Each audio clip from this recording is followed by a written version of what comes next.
पहले दिन से ही हम लोग ये कह रहे हैं कि ये पूरा मामला झूठ की बुनियाद पर खड़ा किया गया है और इस झूठ को फैलाने में, इस झूठ को बनाने में जिम्मेदार कौन है? देश की सरकार, मोदी जी की सरकार, देश की तानाशाह हुकूमत, जिसने ईडी और सीबीआई को मिलाकर झूठ का पहाड़ खड़ा किया अरविंद केजरीवाल को बदनाम करने के लिए, आम आदमी पार्टी को बदनाम करने के लिए, हमारे नेता और हमारी पार्टी को खत्म करने के लिए। लेकिन आज मनीष सिसोदिया जी की रिहाई, उसके बाद बाकी सारे लोगों की रिहाई और अब हमारे पार्टी के मुखिया अरविंद केजरीवाल जी की रिहाई ने यह साबित कर दिया है कि भारतीय जनता पार्टी के झूठ का पहाड़ ध्वस्त हो चुका है। माननीय सर्वोच्च न्यायालय का फैसला, जिसमें साफ तौर पे कहा गया कि जब ईडी से उनको जमानत मिल गई तो 22 महीने बाद वो सीबीआई सो के जागती है, जिसने 22 महीने पहले केजरीवाल जी से पूछताछ की थी, 22 महीने बाद सो के जागती है कि केजरीवाल को अरेस्ट करना है। इसका मतलब सीबीआई की अरेस्ट, ईडी की अरेस्ट, ये अपने खुद की जांच एजेंसी की अरेस्ट नहीं थी, नरेंद्र मोदी सरकार के द्वारा कराई गई अरेस्ट थी।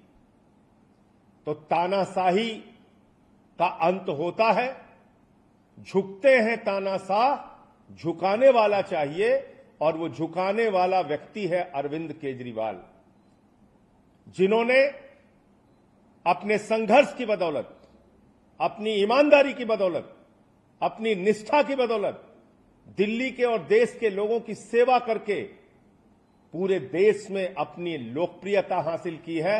उनको जेल के सीखचों के पीछे आप नहीं रख सकते, जेल के सीखचों के पीछे रख के उनके हौसलों को आप तोड़ नहीं सकते।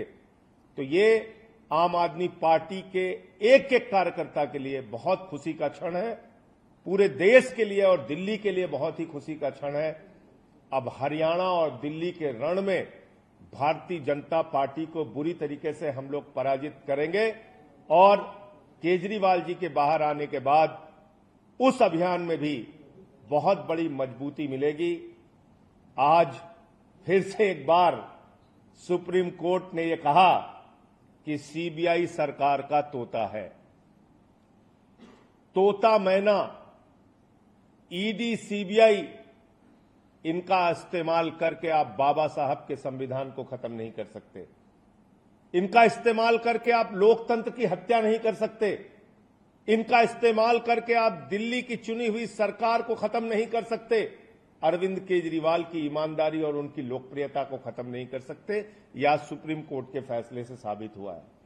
तो मैं फिर से एक बार अपनी पार्टी की ओर से, केजरीवाल जी की ओर से, देश के उन तमाम लोगों को और तमाम राजनीतिक दलों को, इंडिया गठबंधन को, जिसने इस पूरी लड़ाई में हम लोगों का साथ दिया, सबको हृदय से आभार व्यक्त करते हैं कि इस अभियान में, इस लड़ाई में, इस संघर्ष में उन्होंने हमारा साथ दिया।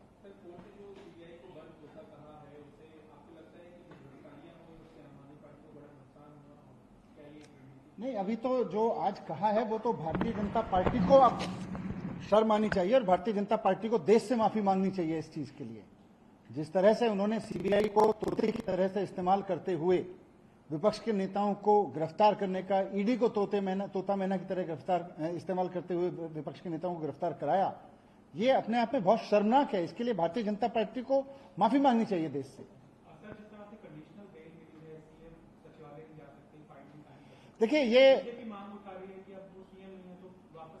देखिए भारतीय जनता पार्टी का ये बयान अपने आप में बताता है कि बीजेपी केजरीवाल जी के बाहर आने की खबर से ही कितना घबरा गई है। अब केजरीवाल जी बाहर आ रहे हैं, बीजेपी को ये दिख गया है, बीजेपी बाहर आने की खबर से घबरा गई है, इसलिए इस तरह के बयान दे रही है। बीजेपी वालों को भी पता है कि इस तरह की कंडीशंस आगे कोर्ट में चैलेंज होंगी तो रुकेंगी नहीं। लेकिन आज बीजेपी जो ये कहने की कोशिश कर रही है, अपनी जो कहते हैं ना खिसियानी नहीं बिल्ली खंबा नोचे, बीजेपी की स्थिति ये हो गई है। वो कंडीशन, पहले बेल चिल्ला रहे थे, कंडीशन चिल्ला रहे हैं। कुल मिला के केजरीवाल जी बाहर आ रहे हैं और इनको ये घबराहट हो रही है बीजेपी को कि अब केजरीवाल जी बाहर आएंगे तो अब क्या होगा। अरे जब दो जजों का फैसला आया, एक जज के फैसले में साफ तौर पे सीबीआई को बिल्कुल सरकार के तोते के रूप में इस्तेमाल करने की बात कही गई है, तो ये अपने आप में कोई कंडीशन नहीं रखती केजरीवाल जी के ऊपर। Thank you.